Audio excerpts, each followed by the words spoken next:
પ્રેક્ષક મિત્રો નમસ્તે. આજે આપણે દરિયાપારની એક મહત્ત્વની વ્યક્તિ વિશેષને મળવાના છીએ.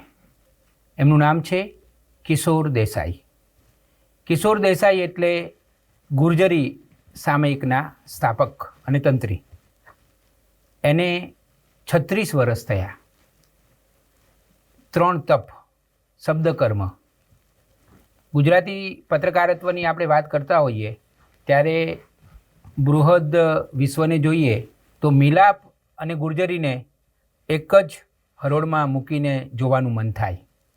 મહેન્દ્ર મેઘાણીએ ગુજરાતમાં મિલાપ ડાયજેસ્ટ જેને કહી શકીએ એ પ્રકાશિત કર્યું અને દરિયા પાર બેઠેલા આપણા કિશોરભાઈએ ગુર્જરી શરૂ કર્યું અને સરસ રીતે ચલાવ્યું.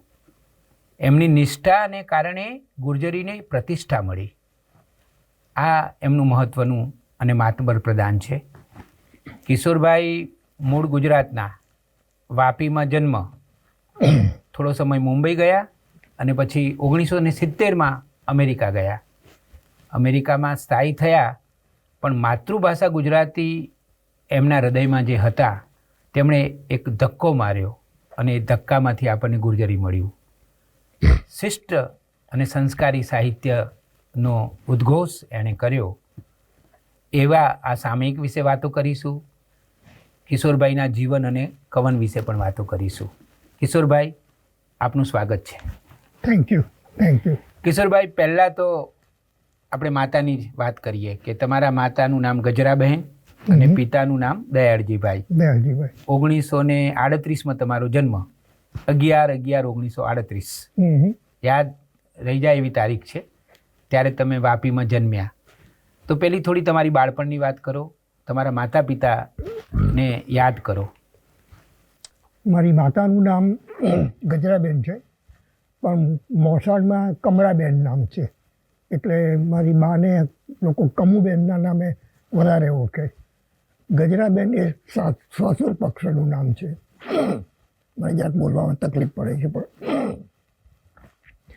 તો બા ગુજરાતી 6 ચોપડી સુધી ભણેલા અને પછી તો લગ્ન થયા. તે વખતે ટીનેજરમાં લગ્ન થતા હતા, એટલે આગળ પછી ભણી ન શક્યા. પણ મારી બાનું એવું કહેવું હતું કે મને જો ભણાવી હોત તો હું કોઈ સ્કૂલમાં શિક્ષિકા થઈ હોત કે પ્રિન્સિપલ પણ થઈ શકી હોત, પણ એવું થયું નહીં. પિતાજી મોરાઈ ગામમાં રહેતા હતા, જે વાપી અને ઉદવાડાની વચ્ચે આવે છે. તો એમનો પણ 6 ચોપડી સુધીનો અભ્યાસ અને 13 વર્ષની ઉંમરે એમણે 6થું ધોરણ પાસ કરેલું. તે વખતે સરકારના કાયદા એવા હતા કે ફાઇનલની પરીક્ષા વખતે તમારી ઉંમર 16 વર્ષની હોવી જોઈએ.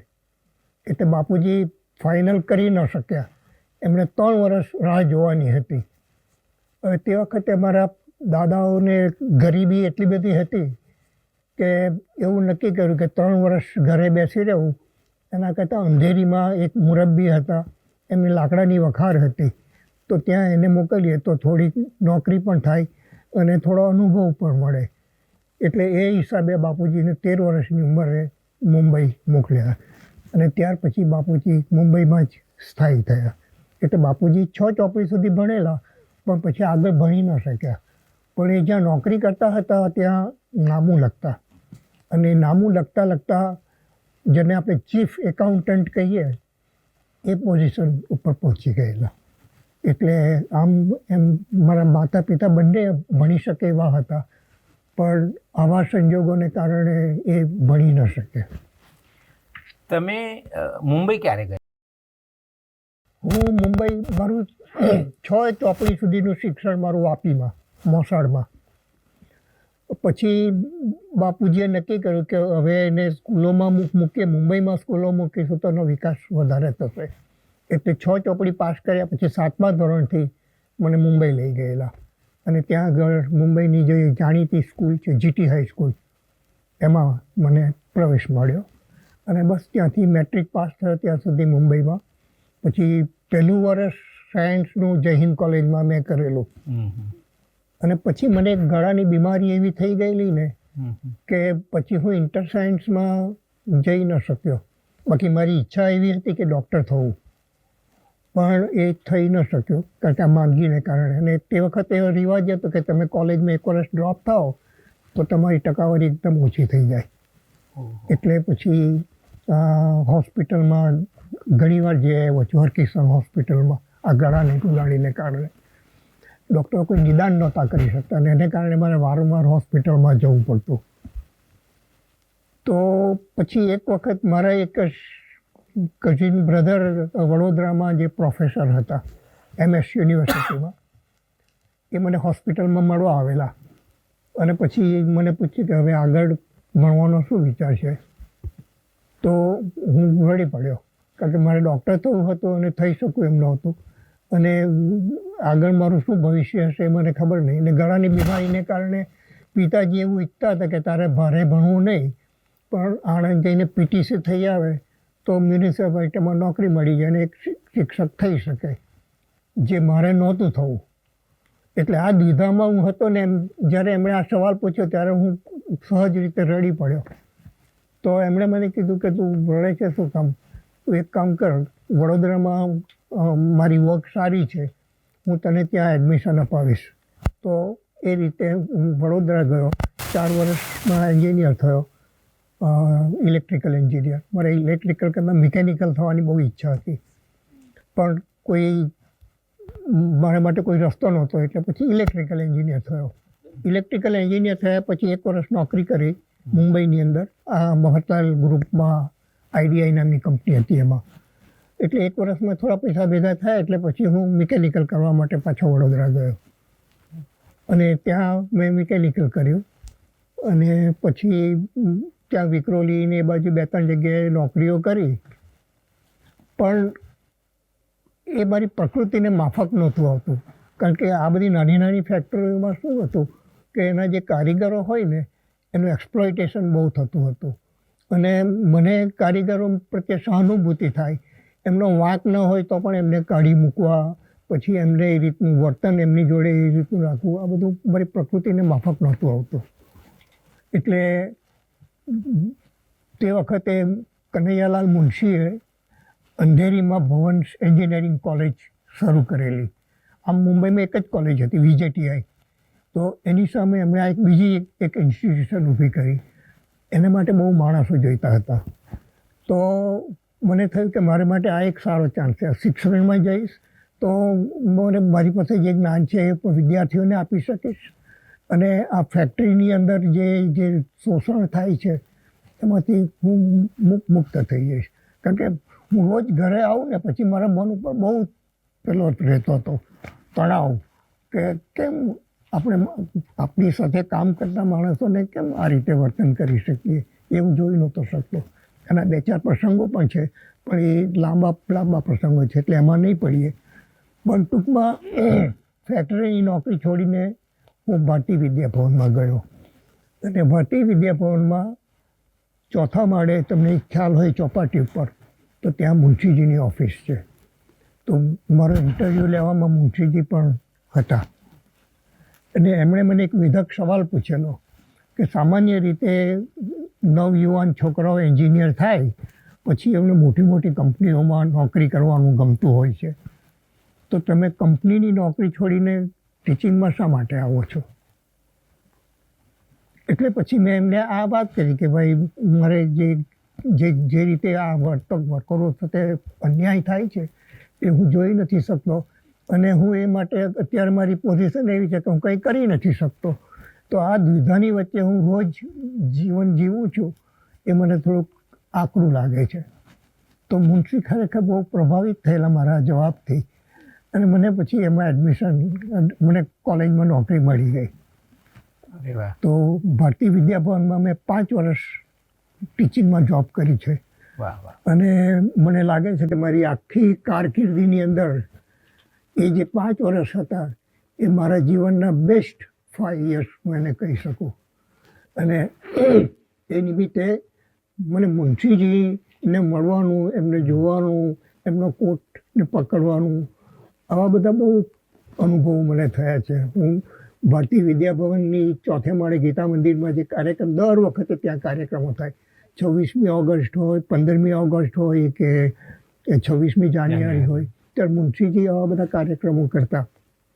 હું ત્યાં જાઉં અને મુનશીજી ઘણી વખત ત્યાંથી પછી આગળ ચાલીને ધ્વજવંદન કેવું કરવા ના હોય તો હું એક તક ઝડપીને એમના હાથ પકડીને ત્યાં લઈ જવાના. આવું બધું મને તે વખતે હું જવાન છોકરો હતો એટલે આવું બધું કરવું મને બહુ ગમતું હતું. અને એ રીતે મુનશીજીને મેં બહુ નજીકથી જોયા છે. અને મુનશી જેવી પ્રભાવશાળી વ્યક્તિ મને હજી સુધી કોઈ જોવા મળી નહીં. એટલા પ્રભાવી માણસ હતા. ખૂબ સરસ. એટલે આ તો તમારા જીવનના એક યાદગાર આખો યાદગાર સમયગાળો છે. રાઈટ. કિશોરભાઈ, 1970માં તમે અમેરિકા ગયા. જરૂર. યસ. તો અહીંયા તો તમે 71 તમે 71માં ગયા. તો અહીંયા તો તમે સરસ રીતે એક શિક્ષક તરીકે કે અધ્યાપક તરીકે કામ કરતા હતા. તો આ અમેરિકા જવાનું સંજોગો કેવી રીતે ઊભા થયા? એનો પણ એક ઇતિહાસ છે. મારે અમેરિકા જવું જ નહોતું. હવે અમારી કોલેજમાં છે ને, નવી કોલેજ હતી અને બધા શિક્ષકો અમે બધા યંગ માણસો, બધા 24 થી 30 વર્ષની ઉંમરના બધા અમે બધા young people bubbling with lot of excitement. તો અમારી કોલેજમાંથી બધા અમે થોડાક જણા પરણેલા હતા પણ બાકીના બધા કુંવારાઓ હતા. એ લોકો બધા તે વખતે America has opened market for engineers. તો આ બધા જ અમેરિકન એમ્બેસીમાં જઈને ફોર્મ ભરી આવે અને 1 મહિનામાં તો એ લોકો અમેરિકા પહોંચી જાય. એટલું બધું સરળ હતું તે વખતે.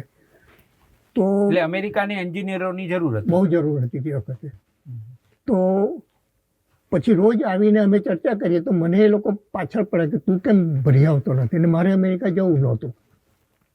પછી રોજ ને રોજ જવું નહોતું. મને એવો કોઈ ખાસ મોહ નહોતો અને હું કોલેજની નોકરીમાં બહુ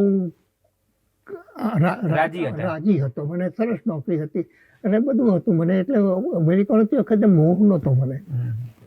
તો આ લોકો રોજ મને પૂછપૂછ કર્યા કરે. એટલે પછી એ લોકોને શાંત કરવા માટે હું એક દિવસ અમેરિકન એમ્બેસીમાં ગયો અને ફોર્મ ભરી આવ્યો. અને ત્યારે તો એટલું બધું સરળ હતું કે વિધિન 1 month એ લોકોએ મને એમ લખ્યું કે તમે તમારા પેપર્સ તૈયાર કરો. એટલે મારે માટે પછી દ્વિધાનો પ્રશ્ન હતો. અને બધા કોલેજમાંથી ચાલી ગયેલા અને હું પણ જાઉં છું એવા અમારા પ્રિન્સિપલ ચોખાવટિયા સાહેબને ખબર પડી. એટલે એમણે મને બોલાવ્યો. મને કે દેસાઈ, તું અમેરિકા શું કામ જાય છે? તારે માટે મારે બહુ મોટો પ્લાન છે. મેં કીધું શું પ્લાન છે? તો મને કે IIT પવાઈની અંદર એન્જિનિયર્સ થયેલા લોકો માટે એ લોકો રિસર્ચ સ્કોલરશિપ આપવાના છે અને હું તને એમાં મોકલવા માગું છું. મહિને 400 રૂપિયા એ લોકો તમને રિસર્ચ સ્કોલરશિપના આપશે. 3 વર્ષ લાગશે. કોલેજમાંથી ફૂલ પગાર તને મળશે અને 3 વર્ષમાં તારે PhD કરીને અહીંયા આવવાનું. અને અહીંયા આવ્યા પછી તો મને ખબર છે કે PhD થઈને આવું પછી મારું બ્રાઇટ ફ્યુચર છે જ. તો આ એટલી બધી પ્રલોભનવાળી પ્રપોઝલ હતું ને કે મેં પછી નક્કી કર્યું કે અમેરિકા નથી જવું. પછી એક દિવસ મેં મારે એક સાઉથ ઇન્ડિયન ફ્રેન્ડ જે અમેરિકા જવાનો હતો એને અમેરિકા જવાનો હતો અને જમવા માટે બોલાવેલો. સ્વામીનાથન નામ હતું એનું. તો મને કહે કે તું અમેરિકાની ઓપોર્ચ્યુનિટી શા માટે ગુમાવે છે? તો મેં એને આ બધા કારણો આપ્યા. તે મને કે જો તારે જો PhD કરવું હશે ને તો તું અમેરિકામાં પણ કરી શકીશ. અને જો તું આ જતું કરશે તો અમેરિકા તારે માટે કાયમને માટે છૂટી જશે. અને સમહાવ ખબર નહીં તે દિવસ રાતે હું મંથન કરતો તો મને એક વાત ક્લિક થઈ કે ખાલી વાત સાચી છે કે PhD કરવું હતું તો હું અમેરિકામાં બી કરી શકીશ. પણ અમેરિકા જવાનું નહીં થાય તો એવો એક વિચાર આવી ગયો અને મારો નિર્ણય બદલાઈ ગયો અને હું અમેરિકા પહોંચી ગયો. એટલે આ અમેરિકા જવા પાછળ આ મારી. તમે અમેરિકા ગયા.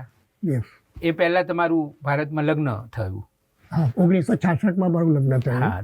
અને 63માં સોરી તમારા જીવનસાથી હંસાબહેન. યસ. અને થોડીક તમારા લગ્ન જીવનની પણ આપણે વાત કરવી છે. તો એ મુંબઈના. અને હું પણ મુંબઈનો જ. અમારા પ્રેમ લગ્ન હતા અને તે વખતે પ્રેમ લગ્ન કરવા એ સહજ નહોતું. એમાં પરિવારમાંથી પણ બહુ ઉહાપો થાય અને સમાજમાં પણ બહુ ઉહાપો થાય. એટલે અમે શરૂઆતના વર્ષોમાં તો ચોરી છુપીથી મળતા, પત્રો લખતા. મુંબઈ યુનિવર્સિટીનું જે કેમ્પસ છે એ અમારું મિલન સ્થાન હતું. પછી હેંગિંગ ગાર્ડન ઉપર તમે જાઓ ને તો ત્યાં નીચે એ અમારું મિલન સ્થાન હતું. તો આવી જગ્યાએ અમે મળતા અને એમ અમારી વચ્ચે એકબીજાને માટે લાગણીઓ પ્રબળ થતી ગઈ. હંસાબેનમાં એવું તો તમે શું જોયેલું કે પ્રેમમાં પડ્યા હતા? વેલ એમાં એવું છે કે અમે લોકો છે ને, મારા ફાધરની એક ઈચ્છા હતી કે ગામડામાં એક ઘર બનાવવું. તો મારા ફાધર અને મારા કાકા એ બે મળીને ઘર બનાવવાનું નક્કી કર્યું. તો એ ઘર બાંધે તે દરમિયાન અમારે એક ભાડાના મકાનમાં રહેવાનું હતું. તો હવે મારા જે કાકા હતા ને એ એમની વાઈફ હતી એ મારા સાસુના નાના બેન થાય, એટલે મારી વાઈફને માસી થાય. તો ત્યાં આગળ એ માસીને મદદ કરવા માટે આવતી વેકેશનમાં. એટલે અમે એક જ ઘરમાં રહેતા હતા અને પછી પાના રમીએ ને રમત ચાલતી કરતી હતો. હું પણ નાનો હતો, એ પણ નાની હતી. અને એમ કરતાં કરતાં પછી પ્રણય ક્યારે થઈ જાય છે કોઈને કંઈ ખબર પડતી નથી હોતી. અને થઈ ગયો અને પછી અમે ધીમે ધીમે અમારી રીતે આગળ વધ્યા. 1966માં તમારું લગ્ન થયું. 63માં 1963માં 63માં લગ્ન થયું અને તમે 1971માં અમેરિકા ગયા. યસ.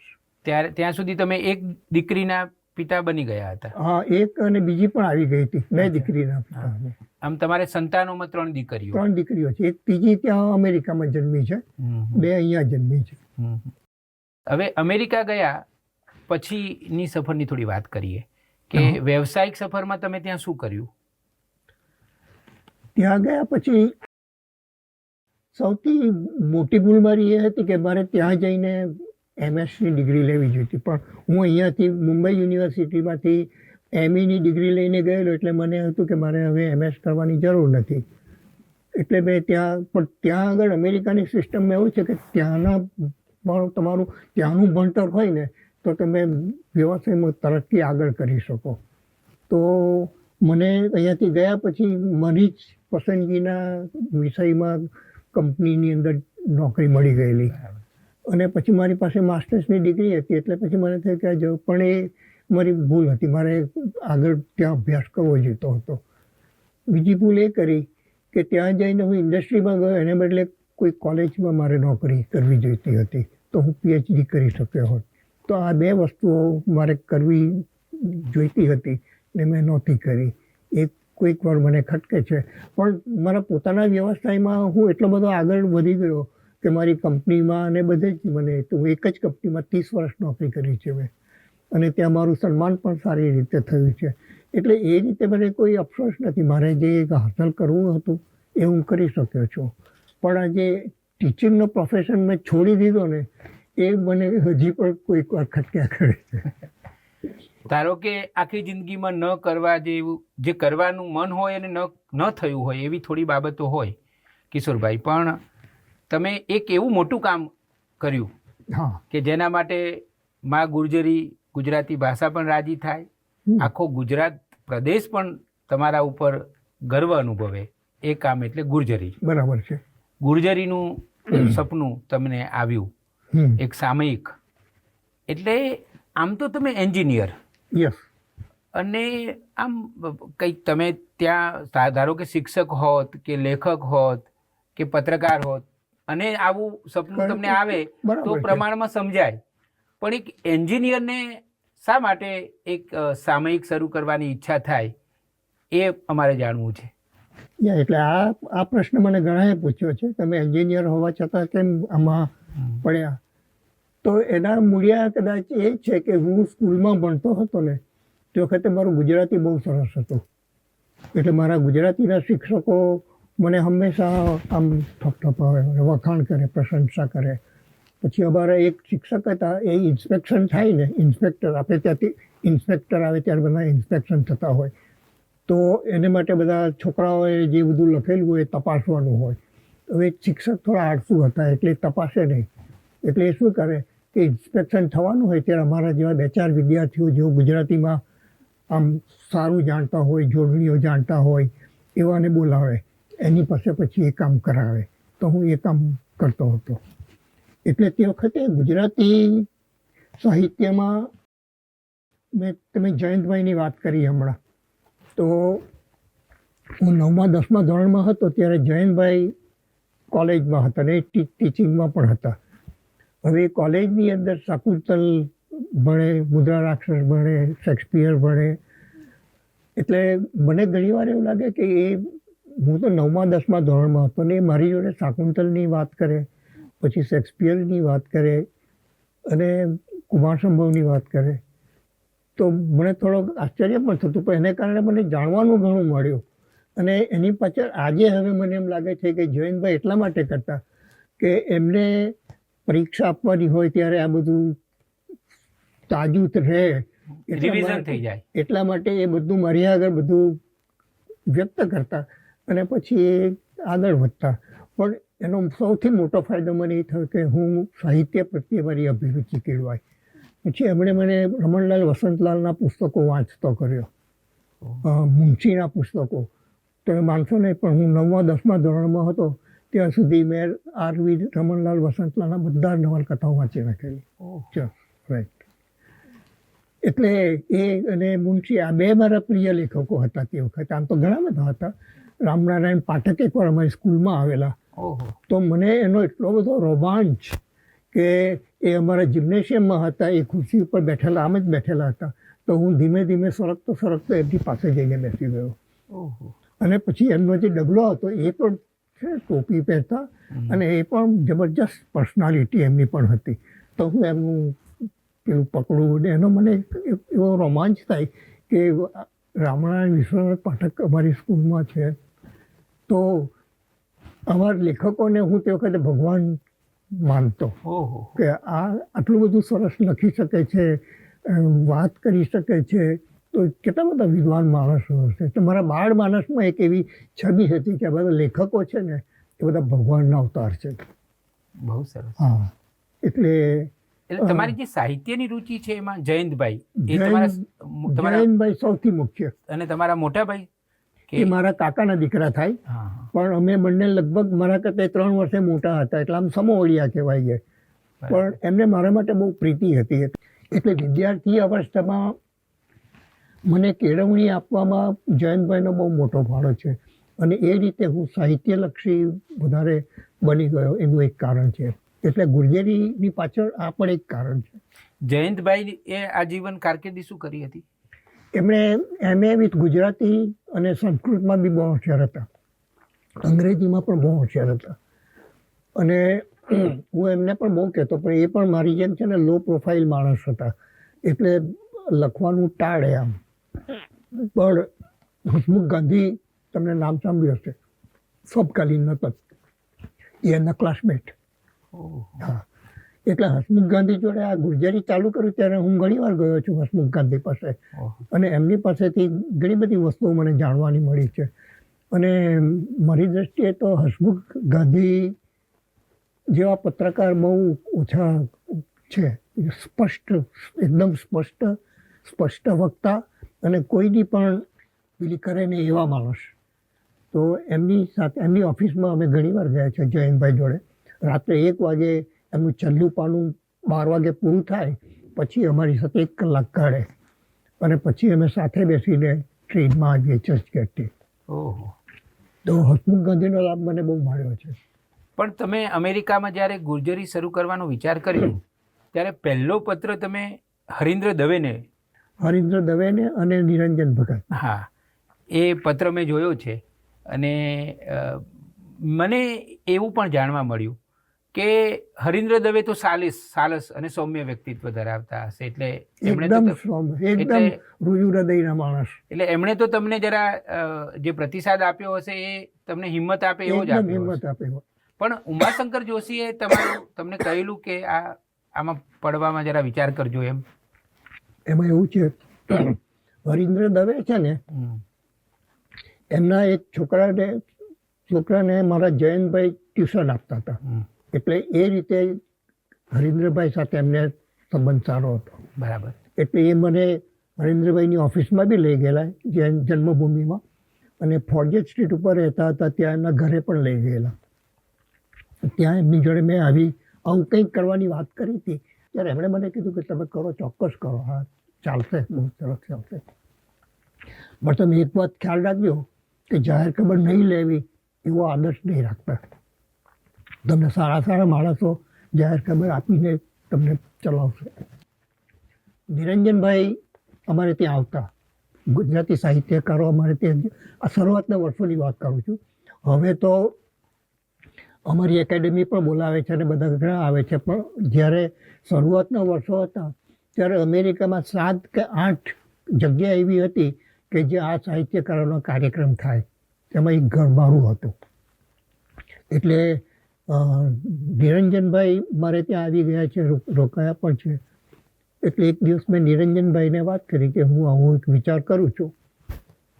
તો એ તો ગુસ્સે થઈ ગયા અને કે તમને આવો વિચાર આવે છે તો તમે બેસી કેમ રહ્યા છો, તમે અમલમાં કેમ નથી મૂકતા? અને જો ગુજરાતી સામયિક ચાલુ કરવા માટે કોઈ ધક્કો માર્યો હોય તો પહેલો ધક્કો નિરંજનભાઈનો હતો. વાહ. યસ. હવે તમે વાત કરી ઉમાશંકરની. એમાં એવું થયેલું કે 1985માં મારે ભારત જવાનું થયેલું અને જયંતભાઈ દર ગુજરાતી સાહિત્ય પરિષદના જે અધિવેશનો થાય ત્યાં એ હંમેશા જાય. તો હવે એમને ખબર કે હું આવવાનો છું એ ટાઈમે જ આ અધિવેશન છે, એટલે એમણે એમની ટિકિટની જોડે મારી પણ ટિકિટ બુક કરાવેલી. મને કે તું મારી જોડે પૂના આવ અને ત્યાં આપણે સાહિત્ય સંમેલન છે, ત્યાં તને બધા સાહિત્યકારો પણ મળશે અને આપણે જે કામ તું કરવા માગે છે એમાં તને માર્ગદર્શન પણ થોડું મળશે.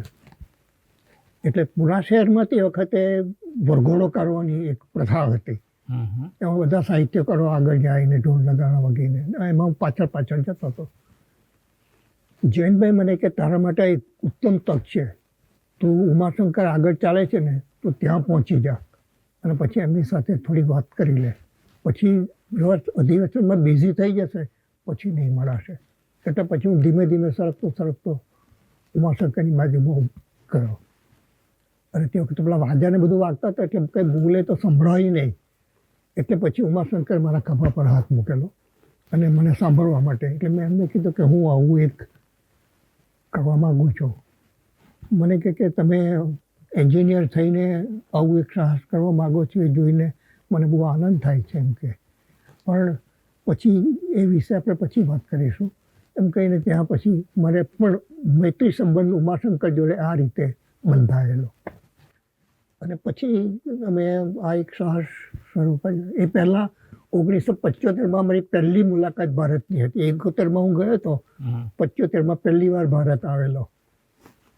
તે વખતે મેં જયંતભાઈ સાથે બેઠા હતા અને મેં કીધું કે મને એમ લાગે છે કે ગુજરાતી સાહિત્યનું કંઈક કરવું હોય તો અમારે ત્યાં હવે ગુજરાતીઓની વસ્તી વધવા માંડશે, તો મને કે તારે આ કરવું જોઈએ કે આપણે હું તને જે કંઈ મદદ જોઈએ હું કરીશ અહીંયાથી. એટલે પહેલો વિચાર ત્યાં આવેલો મને 75માં. પછી ઉમાશંકર જોશી સાથે ચર્ચા થઈ હતી ખરી? એમણે કોઈ પ્રતિસાદ આપ્યો હતો? પછી થઈ હતી. પછી તો ઉમાશંકરને અમેરિકા બોલાવેલા. તો એ અમેરિકાની અંદર અમરસિંહભાઈ ખારેચા એક બહુ ચુસ્ત ગાંધીવાદી માણસ છે, એમને ત્યાં એમનો ઉતારો હોય. અને એ જે અમરસિંહભાઈ હતા ને આમ તો વૃદ્ધ હતા, આફ્રિકાથી આવેલા હતા, પણ એમને ત્યાં કંઈ સાહિત્યના કાર્યક્રમો થાય ને એમાં હાજર રહેવાવાળામાં હું તે વખતે હતો. હું તો યુવાન માણસ હતો એટલે એમને મારા માટે બહુ લાગણી હતી કે આ આટલો ભણેલો ગણેલો માણસ સાહિત્યમાં ઇન્ટરેસ્ટ લે છે, એમને આનંદ થતો. તો એમને ત્યાં ઉમાશંકર આવેલા અને એમના કારખાનામાં પછી મેં એમને કીધું કે મારે આવી રીતે ઉમાશંકર જોડે વાત કરવી છે. મને કે હું તમને મારા કારખાનાની ઓફિસમાં ગોઠવી આપીશ. ઉમાશંકર કારખાનાની ઓફિસમાં બેઠા હતા. કાર્યક્રમ ચાલુ થવાને કલાક એકની વાર હતી. પછી મને ત્યાં ઓફિસમાં લઈ ગયા. મહેન્દ્ર મેઘાણી પણ તે વખતે હાજર હતા. મહેન્દ્ર મેઘાણીએ કીધું કે ઉમાશંકર તો બહુ સરળ માણસ છે અને તમે જે પૂછશો એના જવાબ આપશે, માટે બિલકુલ ગભરાતા નહીં. મને કારણ કે મને તે વખતે બહુ ગભરાટ થતો હતો કે ઉમાશંકર એટલે તો કોઈને પણ માટે એટલી મોટી વ્યક્તિ હતી ને હું તો તે વખતે બધાને ભગવાન માનતો, એટલે હવે એમની સામે હું કેવી રીતે બોલી શકીશ. પછી હું ત્યાં અંદર ગયો અને મેં એમને કીધું કે હું એક આવું સાહસ કરવા માગું છું. તો તો મને ચોખ્ખી ના પડે, નહીં એમ કે તમારું કામ જ નથી કે. પછી મેં કીધું કે હું નરેન્દ્રભાઈને મળ્યો છું, નિરંજનભાઈને મળ્યો છું, તો મને કે ખીજાઈ ગયા, એ નિરંજન પણ તમને લેખ નહીં આપે કે. અને મને સાવ હતાશ કરી નાખ્યો. એટલે હું ઓફિસમાંથી બહાર નીકળો ત્યારે મારો એ જે સ્વપ્ન હતું ને એ ખંડિત થઈ ગયું. થોડા દિવસ પછી ઉમાશંકરનો કાર્યક્રમ મેં મારા ઘરે રાખેલો. એટલે મારે એમને લેવા માટે ન્યૂ જર્સી જવાનું હતું. તો હું ને હંસા અમે બે એમને લેવા માટે ગયા. અને સાથે એમના જે બીજી દીકરી છે ને નંદિની તો મોટી હતી, પણ બીજીનું નામ મને સ્વાતિબેન, એ સ્વાતિબેન હતા. એમને લઈને અમે આવતા હતા.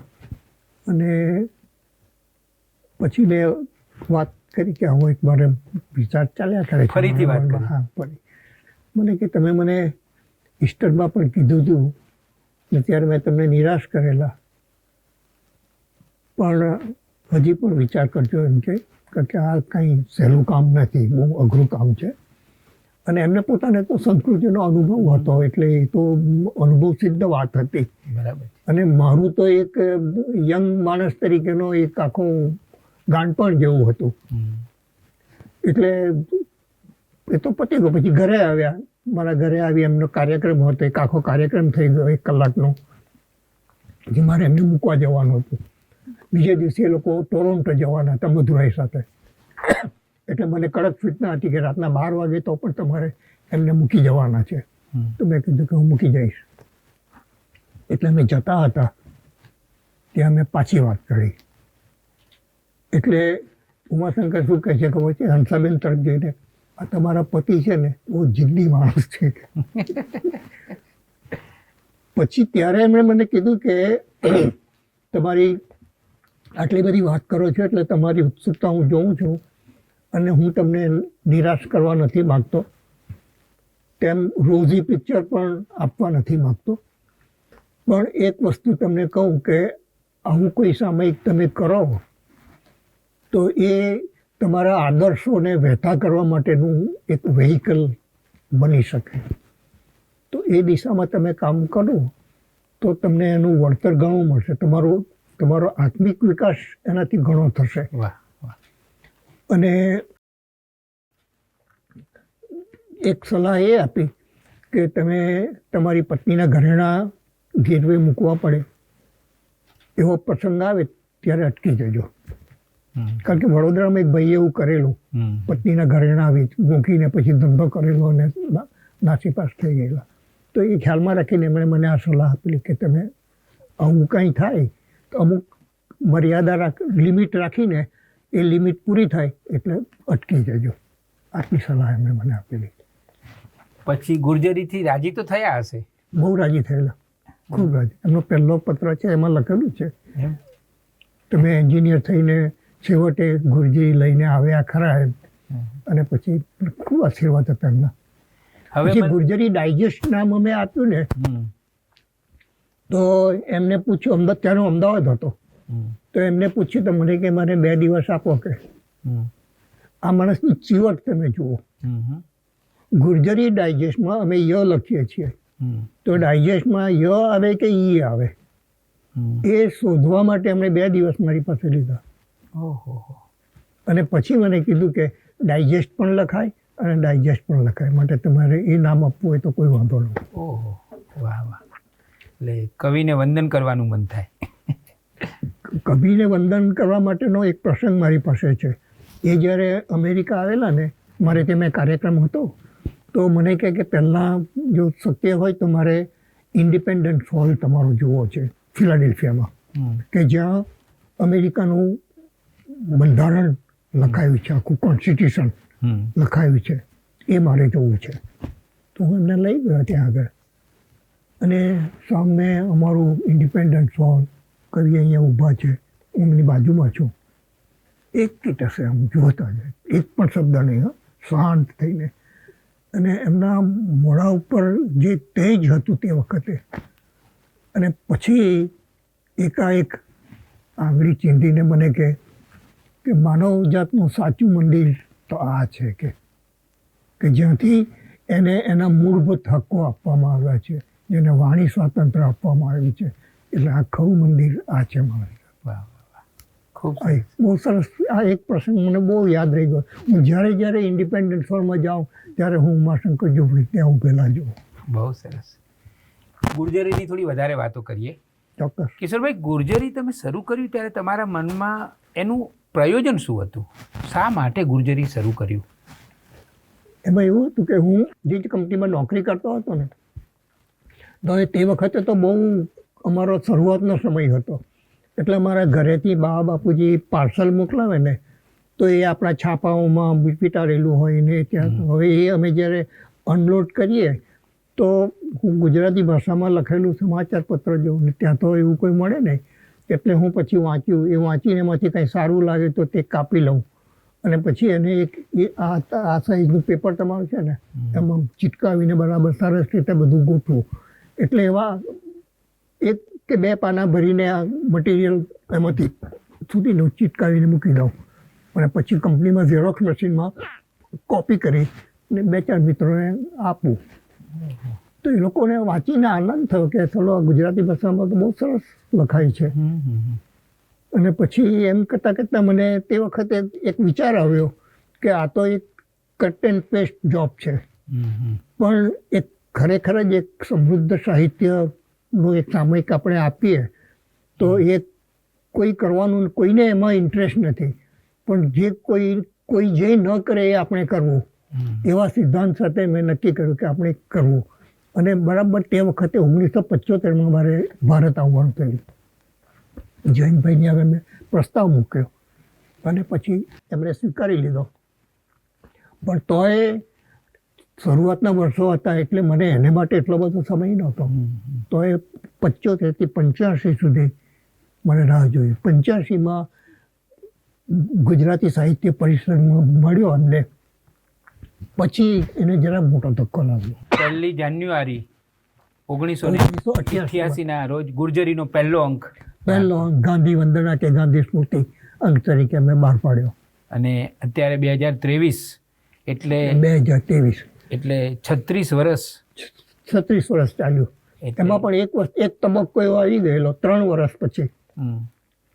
મેં બહુ પ્રયત્ન કર્યા પણ કોઈ મેમ્બર્સ ન થાય. પછી એક વખત મને કોઈએ કીધું કે તમે નટલીમાં રામભાઈ ગઢવી એ સંસ્થાના પ્રમુખ છે ને ત્યાં મોટા ગરબાઓ થાય છે, 10,000 માણસો ભેગા થાય છે, તમે ત્યાં જાઓ, ત્યાંથી તમને સારો પ્રતિસાદ મળે. તો હું ત્યાં રામભાઈને મેં કીધું કે આવું કામ છે. મને કંઈક ચોક્કસ કરો, આ તો ગુજરાતી સાહિત્યનું કામ છે. તમને પરમિશન આપી એમણે અને હું ત્યાં ટેબલ નાખીને બેઠો હતો. કોઈ આવે નહીં ત્યાં આગળ, જોવા માટે પણ નહીં આવે. પછી એક બેન આવે, એમને કંઈ ચેક લખવો હતો તો એ ચેક લખવા માંડો. મને થયું કે આ એક ચેક તો મળશે મને, પણ એ ચેક એમણે રામભાઈને લખેલો હતો એટલે તે પણ નહીં મળ્યો. એટલે હું બહુ હતાશ થઈ ગયો. અને પછી 2-4 જગ્યાએ જાહેર ખબરો આપેલી, આવા બધા કડવા અનુભવો થયા. એટલે પછી મેં નક્કી કર્યું કે હવે આ ચાલે એવું નથી લાગતું. એને પછી મેં વાર્ષિક કરી નાખવાનો વિચાર કર્યો. એટલે વચ્ચેના 2 અંકો નહીં. અને ગુર્જરીનું ભલું થવાનું હશે એટલે તે દિવસે રઘુવીર ચૌધરી મારે ત્યાં આવેલા. એમનો કાર્યક્રમ હતો ને એ ત્યાં મારે ત્યાં આવેલા. તો સૂતા પહેલાં એમણે મને કીધું તમારા ગુર્જરીના અંકો પાછા મને આપો, થોડાક વાંચી જાઓ. તે વાંચતા હતા. એમાં આ છેલ્લો અંક જો એમાં મેં લખેલું કે હવેથી ગુર્જરી દર વર્ષે બહાર પડશે. એટલે તો સવારે ઉઠીને મને કે તમે કેમ આવો નિર્ણય લીધો? મેં કીધું કે શું કરવું, કોઈ મેમ્બર થતું નથી. મને કેમ હતાશ નહીં થાઓ, તમને જે મદદ જોઈતી હશે એ હું ત્યાંથી કરીશ તમને, પણ તમે ત્રૈમાસિક ચાલુ રાખો. એટલે પછી થોડી હિંમત આવી મને. અને પછી તો મેં ત્રૈમાસિક શરૂ કર્યું અને એમણે થોડાક અંકો છાપવી પણ આપણા. તે વખતે રઘુવીરભાઈ છાપતા હતા અહીંયા. અને એટલે ગુર્જરી આજે જો ત્રિમાસિક સ્વરૂપે 37 વર્ષમાં પ્રવેશતું હોય તો એનો યશ રઘુવીર ચૌધરીને છે.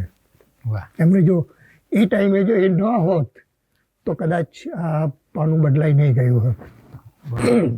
એટલે દરેક સામયિકને, મારું ગુર્જરી જ વાત નથી કરતો, પણ દરેક સામયિકને ચડાવ ઉતાર આવતા હોય છે. આવતા જ હોય છે. તો આ પણ એક ઉતાર હતો.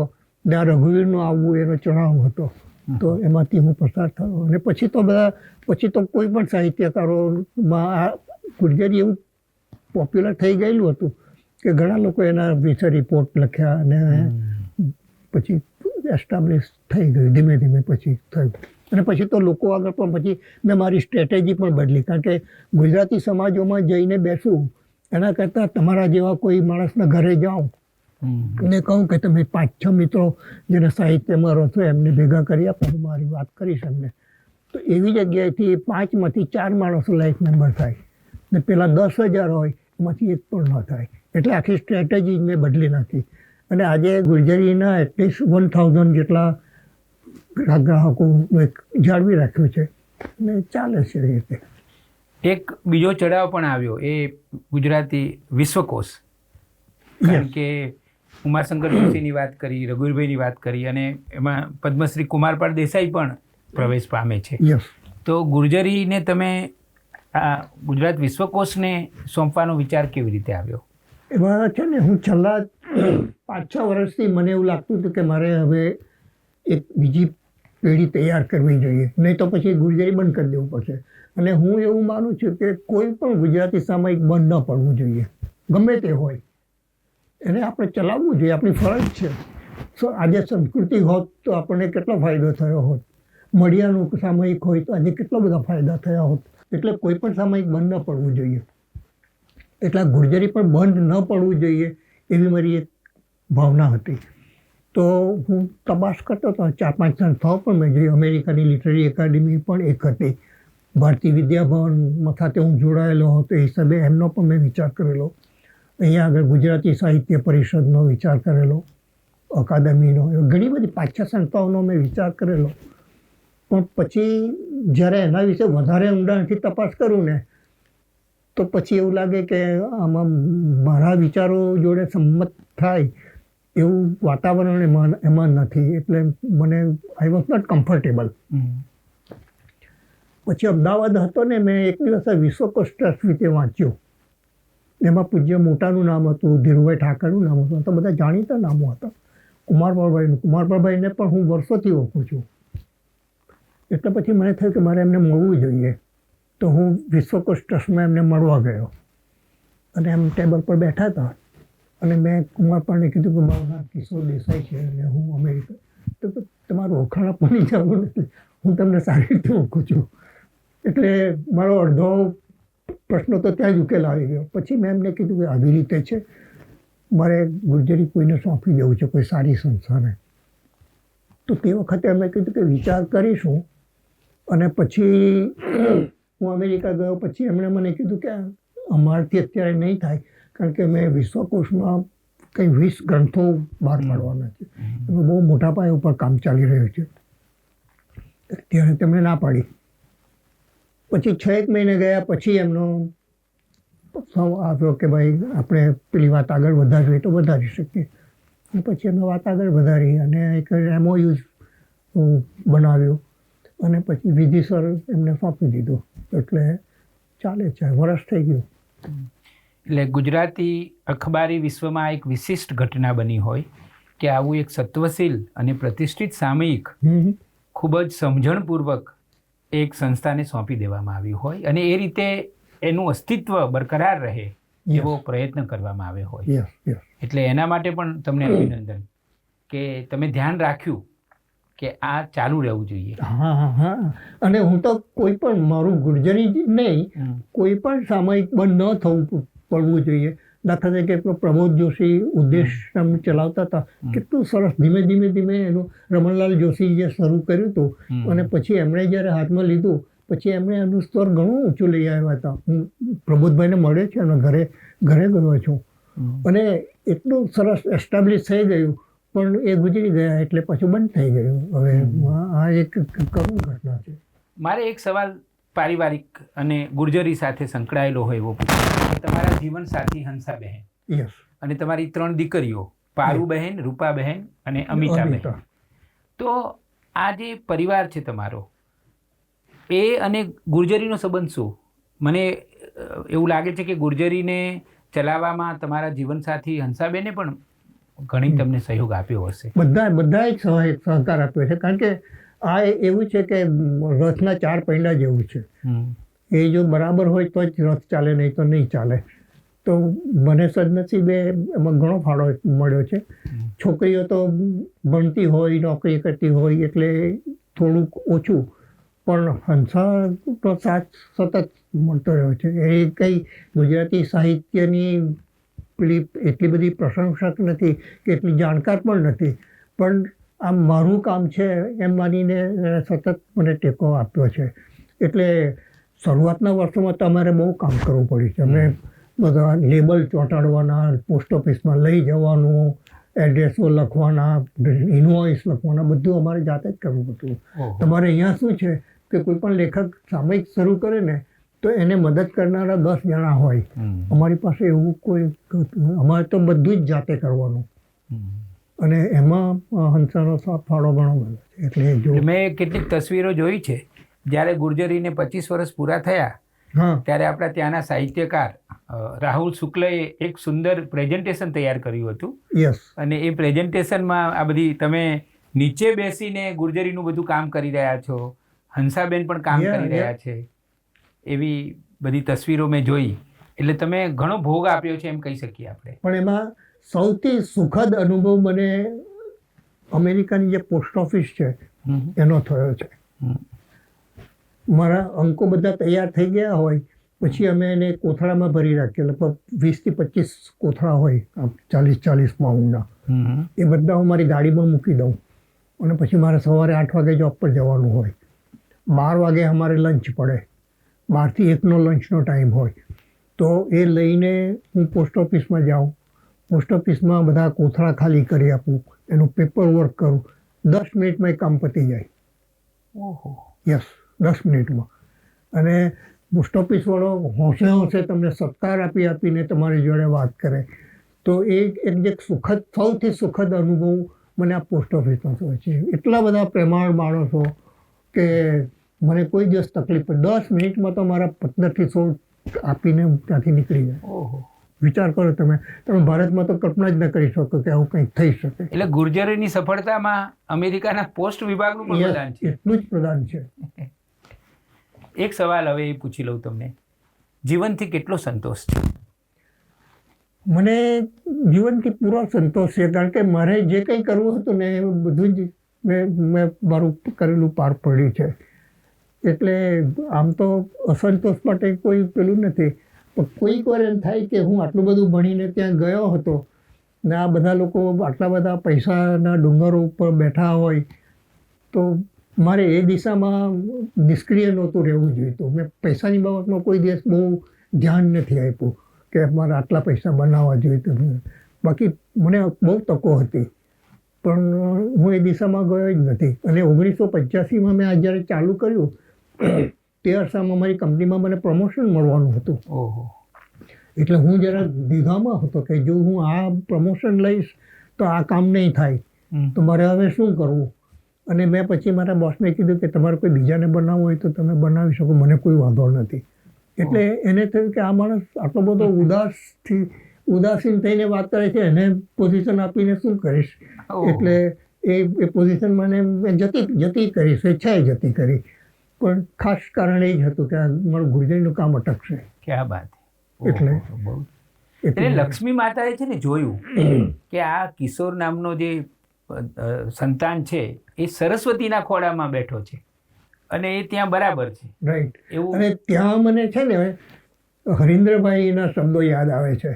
મને એમણે કીધેલું કે જાહેર ખબર ન લેવી એવો કોઈ આદર્શ નહીં રાખતા, પણ તમે સારું કામ કરશો તો તમને જાહેર ખબર આપનારા મળી રહેશે. અને મારા સદનસીબે રાહુલ શુક્લ અને ડૉક્ટર નવીન મહેતા, આ 2 જણા મારા માટે સ્તંભ જેવા છે. ગુર્જરીના સ્તંભ જો હોય તો હું આ 2 જણાને કહી શકું. એમણે મને, તેમજ નવીનભાઈને તો હું મળ્યો પણ નહોતો, અને એમણે મને આખા પાનાની છેલ્લા પાના ઉપર જાહેર ખબર આપી વર્ષો સુધી. પછી એકવાર મારા એક મિત્રને ત્યાં એના દીકરાના લગ્ન હતા અને ત્યાં નવીનભાઈ એમને ઓળખતા હતા એટલે આવેલા. તો મારા મિત્રે મને કીધું કે આ નવીનભાઈ તમારી જે જાહેર ખબર આપે છે ને ત્યાં સામે બેઠા એ છે. ઓહો. તો હું એમને ત્યાં જઈને મળવા ગયો. ત્યારે મારી આ પહેલી મુલાકાત. અને એ દરમિયાન તો એમણે કેટલા બધી જાહેર ખબરો મને વગર પૂછે આપી દીધેલી હતી. અને હું જ્યાં પણ ગયો અમે જૈના કન્વેન્શન તમે જોયું હશે તો ગુર્જરીનો જૈના વિશેષાંક અમે કર્યો છે. બરાબર. તો એ કન્વેન્શનમાં હું ડાઉન ટેબલ લઈને બેઠો હતો અને નવીનભાઈને ખબર પડ્યા કે હું કિશોરભાઈ ત્યાં બેઠા છે. તો એક આટલો મોટો માણસ મને ત્યાં મળવા માટે આવ્યો અને હંમેશા મને લખે કે તમારે કંઈ પણ કામકાજ હોય તો જણાવજો. પણ એટલે આ બે સ્તંભ મારા માટે એવા છે ને કે એને કારણે પણ ગુર્જરી વિશે મારે કોઈ દિવસ ચિંતા કરવી પડી નથી. એટલે ગુજરાત તરફથી અમારે તો ડૉક્ટર નવીન મહેતા અને રાહુલ શુક્લ બંનેનો આભાર માનવો જોઈએ. ચોક્કસ. કે તમારા ટેકાને કારણે અને હૂંફને કારણે આ ગુર્જરી ટેકો કરતાં પણ હું એને હું વધારે કહું. બરાબર છે. મૃત્યુનો ડર લાગે? ના, મને ઘણી વાર લોકો પૂછતા હોય છે કે મૃત્યુનો ડર લાગે. મૂકું નહીં, કારણ મારા જીવનમાં મારે જે કરવાનું છે એ કરી લીધું છે.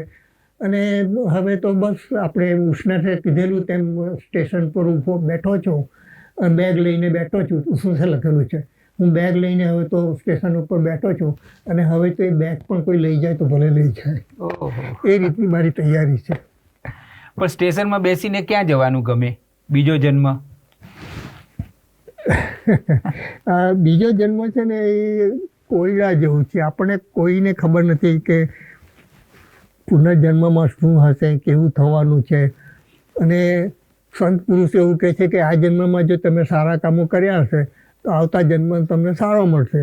તો એક ધરપત છે કે ભાઈ આપણે ખોટું કામ કર્યું નથી, કોઈ બેઈમાની કરી નથી, પ્રમાણિકતાથી જીવન જીવ્યા છીએ અને ટ્રાન્સપેરન્ટ રહીને જીવન જીવ્યા છીએ. તો આવતા જન્મમાં ભગવાન શું કામ મારા ઉપર નારાજ થશે? એટલે એવી ભગવાન સાથેની મારી એક મોહબ્બત એવી છે કે મારી રક્ષા કરશે જ આવતા જન્મમાં પણ. એટલે મને આવતા જન્મની કોઈ ફિકર નથી. અને ઘણીવાર તો લોકો એમ કહે કે તો હું નરસિંહ મહેતાનો દાખલો આપું કે હરિના જન તો મુક્તિ ન માગે, માગે જન્મો જન્મ અવતારે. એટલે આ જીવન મળ્યું છે એવું જ જીવન વારંવાર મળવાનું હોય તો મુક્તિની શું જરૂર છે? ખૂબ સરસ. એવું છે. કિશોરભાઈ, ખરેખર તમારી સાથે સંવાદ કરવાની ખૂબ મજા આવી. તમે તો મા ગુર્જરીનું યશસ્વી સંતાન છો. પણ એક વાત મારે વધારે કહેવી છે તમને. તમે આગળ મહેન્દ્રભાઈ મેઘાણીનો મિલાપનો ઉલ્લેખ કરેલો. મેં જ્યારે ગુર્જરી ચાલુ કરેલું ત્યારે મારા મનની અંદર એક મિલાપ અને બીજું રીડર્સ ડાયજેસ્ટ, આ બે મારી કલ્પનામાં હતા. હવે મિલાપ માટે તો મને કોઈએ કીધું કે મહેન્દ્ર મેઘાણીને તમે મળો, એટલે હું ભાવનગર એમને મળવા ગયેલો. આ ગુર્જરી શરૂ કરતાં પહેલાંની વાત છે. ત્યાં ગયો, ત્યાં મેં એમને કીધું કે તમે આટલા બધા મેગેઝિનો બહાર પાડ્યા છે તો મને થોડાક જોવા માટે મળે ખરા? તેમણે કીધું કે હા, અમે ફાઇલો બનાવી છે. તો લગભગ 8 થી 10 વર્ષની ફાઇલ, આવડા મોટા મોટા બાઉ, એ મેં ખરીદી લીધા અને એ અમેરિકા લઈ ગયો. એનો અભ્યાસ મેં કર્યો. અને રીડર્સ ડાયજેસ્ટ મારું પહેલેથી જ બહુ માનીતું મેગેઝિન છે. તો આ બેના મિશ્રણ વચ્ચે મેં ગુર્જરી ડાયજેસ્ટ શરૂ કરેલું. એટલે મહેન્દ્ર મેઘાણીને હું ખાસ આભાર માનવા માટે તમને આ વાત કરું છું. તો આ સંવાદ હતો કિશોર દેસાઈ સાથેનો. ગુર્જરીના સ્થાપક અને સંવાહક કિશોર દેસાઈ, જે મા ગુર્જરીનું યશસ્વી સંતાન. દરિયાપાર એમણે માતૃભાષા ગુજરાતીને, ગુજરાતી સંસ્કૃતિને, માનવતાની વૈશ્વિક સંસ્કૃતિને જીવંત રાખી એવા કિશોર દેસાઈને આ પ્રસંગે આપણે ખૂબ ખૂબ વંદન કરીએ અને એમનો આભાર માનીએ. આપનો ખૂબ ખૂબ આભાર. Thank you.